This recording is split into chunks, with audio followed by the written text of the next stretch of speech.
السلام عليكم ورحمة الله وبركاته. أهلا بحضراتكم متابعينا الكرام بفيديو جديد على قناتكم مكة سبورت. بإذن الله فيديو النهاردة هنتعرف على موعد مباراة الزمالك والجونة في الدوري المصري بعد ما خسر الزمالك في آخر مباراة له أمام مودين سبورت في الدوري المصري 1-0. ونتعرف على القنوات الناقلة للمباراة والملعب والتوقيت والتشكيل المتوقع للمباراة وجدول الترتيب. وفي البداية نصلي على النبي أشرف الخلق أجمعين سيدنا محمد عليه الصلاة والسلام. ولو عجبك الفيديو يا ريت تدعمنا بلايك والاشتراك في القناة ليوصلك كل جديد إن شاء الله. يستضيف نادي الزمالك نادي الجونة في الدوري المصري في الجولة العاشرة على ملعب القاهرة الدولي. وسوف تقام المباراة يوم الاثنين 27/1/2025 من شهر يناير.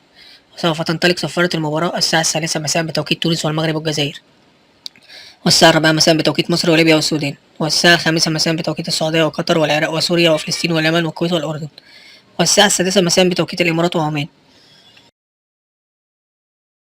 وسوف تذاع المباراة على قناة أون سبورت 1. وتأتي التشكيلة المتوقعة للمباراة: حراسة المرمى محمد عواد، خط الدفاع عمر جابر، حمدي المسلوسي، حسام عبد المجيد، أحمد فتوح، خط الوسط محمد شحاتة، دونجا، زيزو، خط الهجوم محمد عاطف، مصطفى شلبي، سيف الدين الجزيري. أما جدول الترتيب يأتي الزمالك في المركز الثالث برصيد 17 نقطة، أما الجونة في المركز ال18 برصيد 6 نقاط. وفي النهاية لو عجبك الفيديو يا ريت تدعمنا بلايك والاشتراك في القناة ليوصلك كل جديد إن شاء الله.